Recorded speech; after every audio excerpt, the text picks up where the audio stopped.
A Voz do Campo vai começar, nosso programa da agricultura familiar. A Voz do Campo vai começar, nosso programa da agricultura familiar. Petap Sindicato vivo com sua ação, fazendo um diálogo com a população. Petap Sindicato vivo com sua ação, fazendo um diálogo com a população.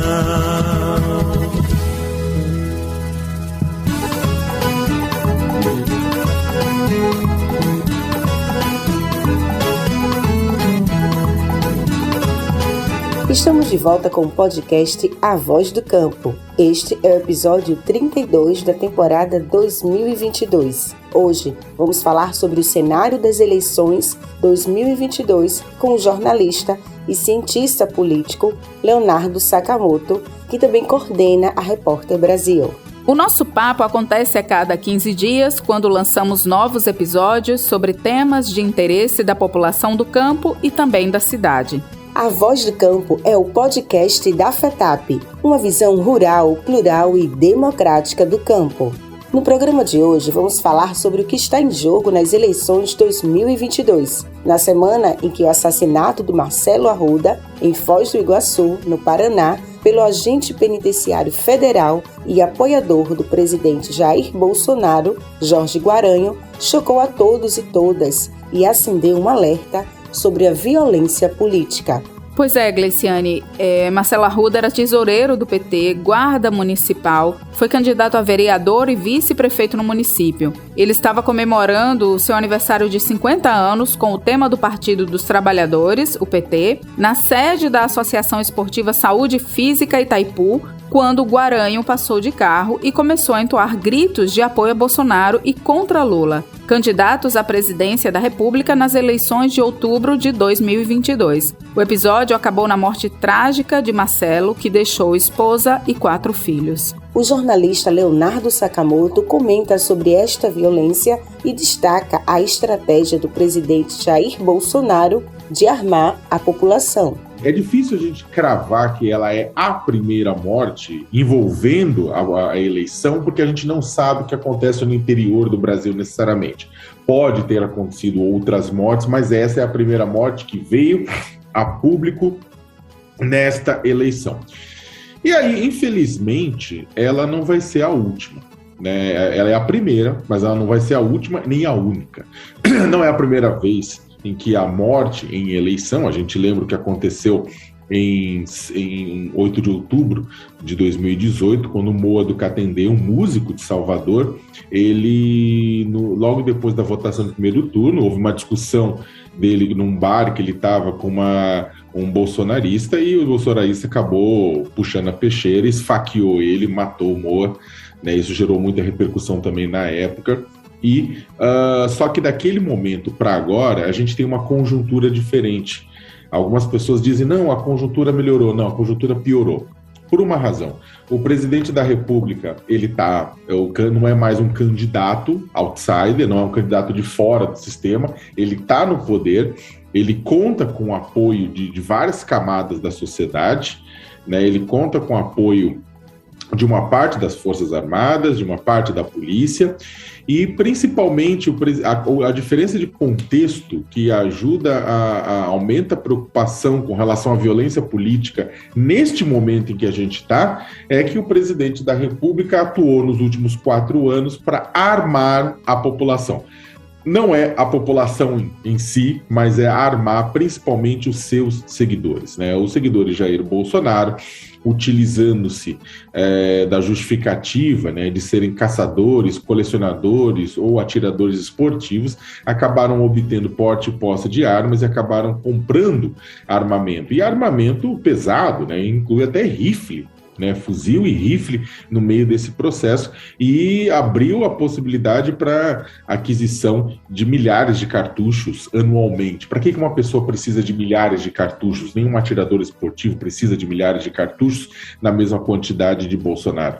Então, só que o que acontece é que isso faz parte de um planejamento do presidente que nunca deixou isso escondido. E também defendemos que um povo armado jamais será escravizado. A maior parte da população brasileira, ela discorda dessas declarações. A pesquisa Datafolha, divulgada agora neste mês, mostrou que mais de 60% da população não acredita que um povo armado jamais será escravizado e é contra o armamento da população, ao contrário do que o presidente falou. Só que isso pouco importa, né? O objetivo do presidente Jair Bolsonaro foi, desde o começo, manter fortemente engajado uma parcela dos seus seguidores. E isso é bastante interessante. O presidente Jair Bolsonaro, desde a campanha de 2018, ele tem conclamado os seus seguidores para se manterem num estado de constante excitação, num estado de constante beligerância, né? Ele alimenta os fiéis dele com uma retórica de que estão numa guerra do bem contra o mal. Em seus discursos, Bolsonaro fala da guerra do bem contra o mal, em que ele se coloca como o bem, e todos e todas que pensam ao contrário dele são o mal.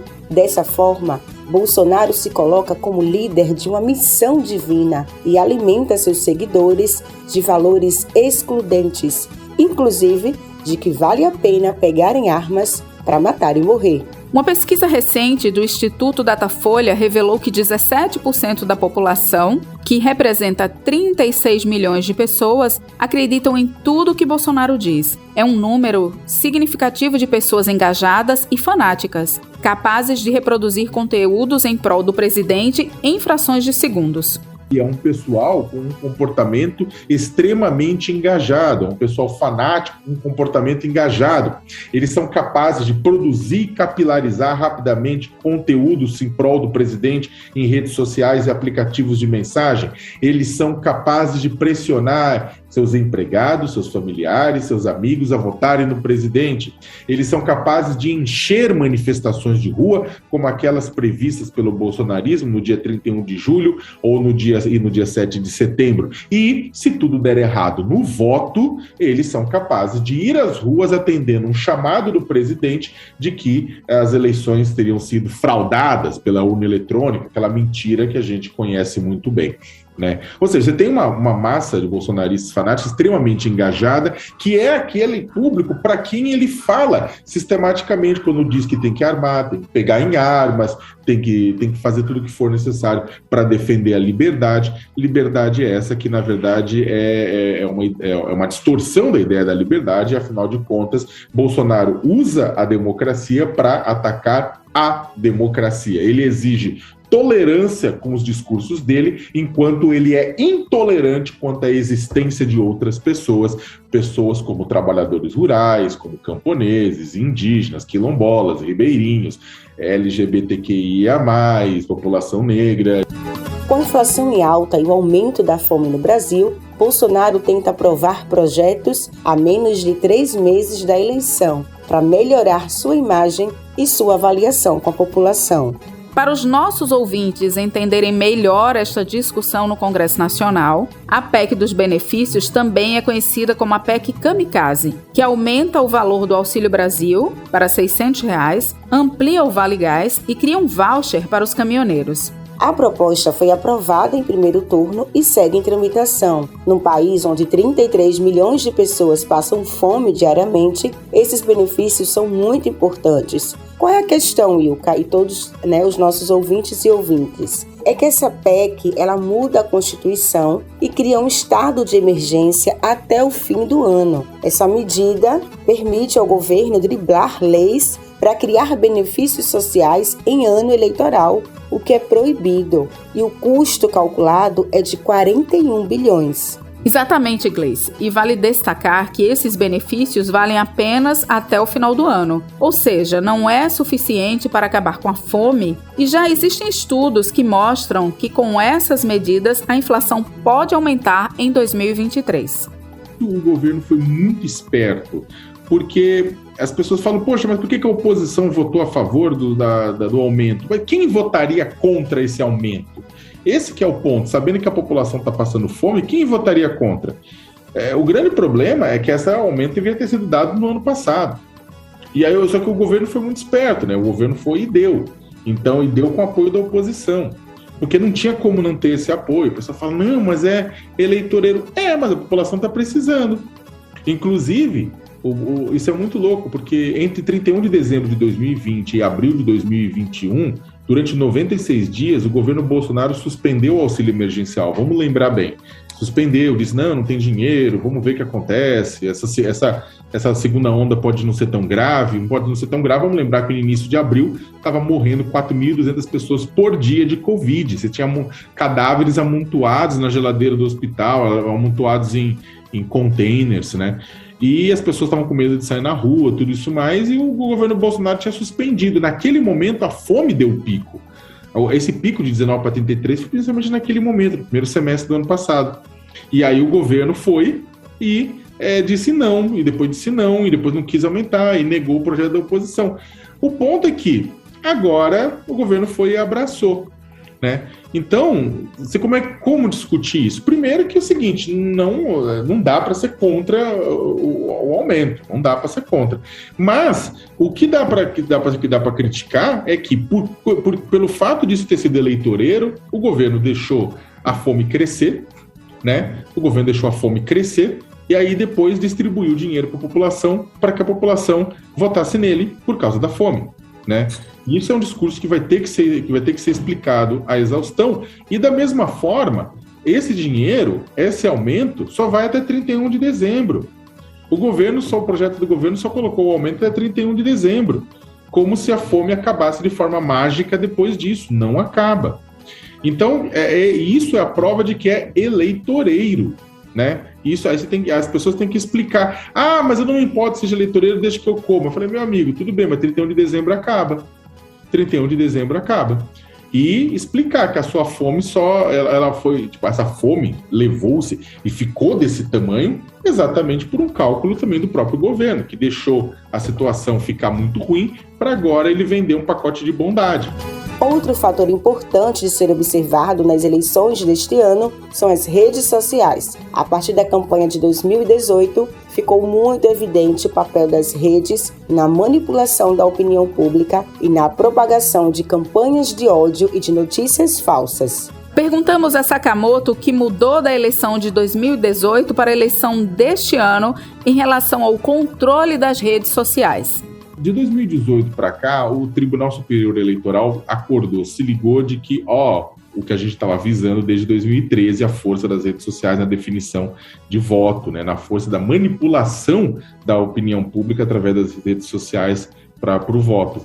E o que aconteceu é que o TSE se ligou e aí na reta final teve muitas ações, teve processos como aqueles das fake news, que é tocada esse inquérito pelo Alexandre de Moraes, que é o arqui-inimigo do Bolsonaro, que pegou o bolsonarismo em cheio. Aí você teve os casos do Daniel Silveira, aquele deputado, né, que atacou, disse que daria uma surra no ministro do Supremo, foi preso, todo aquele caos. Então o TSE deu uma acordada, fez um monte de acordo com plataformas como Facebook, Google, YouTube, Twitter, WhatsApp, finalmente com o Telegram, entre outros, com o TikTok, Instagram, né? O que acontece é que esses acordos, eles não vão garantir que não tenha fake news nas eleições, até porque as plataformas estão sendo bastante criticadas por não aplicarem mudanças mais rígidas que seria necessário, porque elas querem ganhar dinheiro também com o anúncio eleitoral, elas ganham muito dinheiro, elas vão ganhar bilhões nas eleições com os anúncios eleitorais nessas redes sociais, ou com dinheiro para impulsionar postagem, tudo isso. E aí elas, na verdade, prometeram mudar algumas coisas, mas também não muito, digamos assim, né? Houve mudanças significativas nos últimos anos no WhatsApp, depois das eleições de 2018 no Brasil e na Índia. O WhatsApp mudou, limitou o número de grupos, tudo isso que deixou o bolsonarismo muito irritado, né, o número de compartilhamentos. O Telegram, que foi fundado por russos e está sediado em Dubai, né, no Oriente Médio, ele é uma rede um pouco com menos regras. E aí o bolsonarismo, muitos bolsonaristas foram do WhatsApp para o Telegram e se refugiaram lá. Até que o Alexandre de Moraes conseguiu fazer um processo, suspender o Telegram, né, deu todo um enrosco nesse sentido, e aí o Telegram prometeu colaborar né, suspender postagens e afins. Ou seja, advogados eleitorais vão ter muito trabalho para entrar na justiça, claro, vão ter o trabalho de entrar na justiça e pedir para as redes suspenderem postagens e outras coisas, como já fizeram em outras campanhas. O problema é que até um advogado eleitoral suspender uma postagem, pode até se demorar um dia, mas isso já fez com que ela circulasse entre as pessoas, né? E as pessoas caíssem em fake news. Uma das fake news mais disseminadas em 2018 já circulava pelas redes sociais quando ela foi reforçada pelo então candidato na época, o Jair Bolsonaro, em entrevista ao Jornal Nacional. O candidato a presidente pelo PSL mostrou um livro chamado Aparelho Sexual e Companhia, afirmando que ele faria parte de um kit gay distribuído às escolas durante os governos petistas. O livro nunca foi distribuído nas escolas e o kit gay não existia, mas o estrago foi feito e muita gente acreditou que o Haddad, seu adversário na disputa eleitoral, era um pedófilo. Por isso, é muito importante checar sempre a fonte da informação para não compartilhar notícias falsas. Muita gente vai cair na fake news. A questão é que as pessoas, tanto a imprensa quanto as campanhas, vão ter que estar espertas para retrucar, para retomar, para reposicionar a verdade, né? Responder rápido é fundamental. E no caso de vídeos mentirosos, etc., vídeo é possível tirar do WhatsApp, né? Então, advogados eleitorais sabem como fazer. Então, vídeos mentirosos têm que ser derrubados do WhatsApp, né?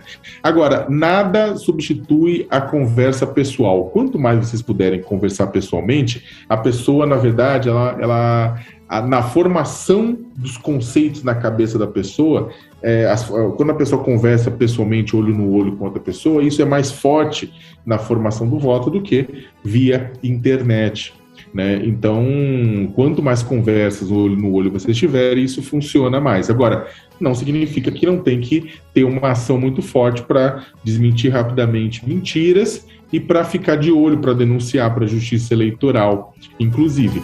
Para encerrar o programa de hoje, vamos ouvir o que o nosso entrevistado de hoje, o jornalista Leonardo Sakamoto, tem a falar sobre o cenário que vai definir a eleição de 2022. A eleição deste ano será decidida pela economia.